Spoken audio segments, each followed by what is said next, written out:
السلام عليكم dhalinyaro soo dhawaada waa macalin maxamuud casharkan wuxuu ka mid yahay casharada ereyadaha aynu ka qaadanayna college cilmi academy halkan waxaanu ku baran doonaa 10 erey oo muhiim ah haatan sabuuradu waxay qaaday 7 saddexda kalena dib baynu kaga dari doonaa haduu Ilaahay idin ereyga koowaad waa gridlock waxaa loo isticmaalaa markuu jam fara badan wadada ka jiro okay marka waxay isku macno yihiin ereyga ah traffic jam okay meeshan double f baa ka dhigaya yani jam fara badan markuu wadada ka jiro ereyga labaad waa grill waxaa la yiraahdaa yani markii aad shabaq ama wire mesh qabka u sameysid okay and then dab halkan kaga daartid okay hilibkana halkan saartid waa adigu hilib ku karay qiiq iyo kuleelka ka soo baxay dabka yes grill Soomaali waxaa la yiraahdaa waa umaleyn saloolitaan because shiilitaan hadii la waxay noqonaysaa fry waa marad saliid wax ku karnaysid boil waa marad biyo wax ku karnaysid okay laakiin grill biyana kuma dareysid saliidna kuma dareysid kaliya qiiqaasi dabkaas ayuu hilibkaas ku karayaa yes waxaa la yiraahdaa saloolitaan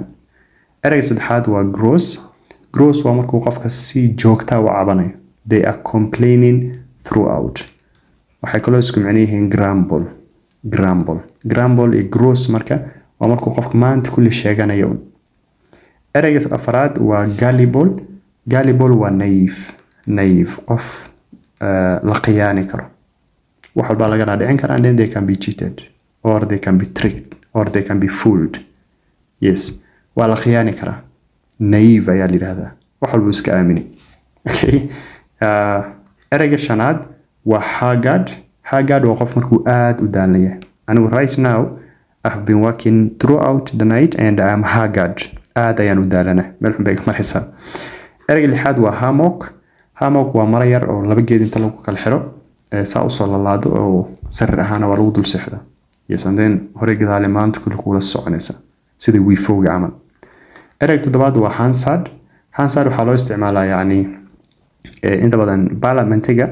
news iyo speech walba wax walba soo jeediyaan waa la qoraa waa la report gareeyaa it's recorded okay wax walba debate oo baarlamaanka dhaco waraaqda lagu qoro ama document lagu qoraa la yiraahdaa hansard yes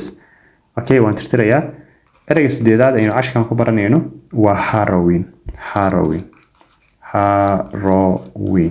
yes harrowing waxaa loo isticmaalaa wax markay aad ku dhabayaan ama aad u xanuun badan yihiin okay for example sheeko xanuun badan harrowing story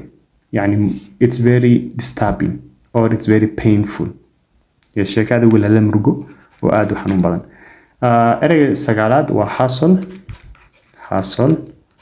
okay waxay isku dhawaaqeen hustle kale tan waa hustle waxaa la yiraahdaa wax dhib kugu hayo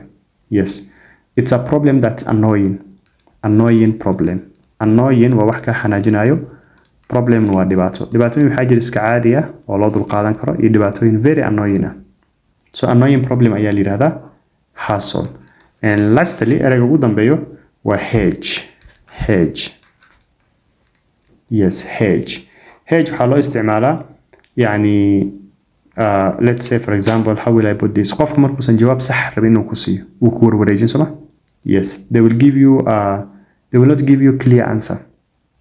su'aal inta badan baarlamaanka da aragtid ama dadka la wareysanayo su'aal baa la weydiin waxa kan maxay kula tahay markaas wuxuu keenayaa sheekii war dheer why are they doing that because they want to avoid the answer jawaabtuusan rabin inuu ku siiyo taas ayaa loo isticmaalaa hedge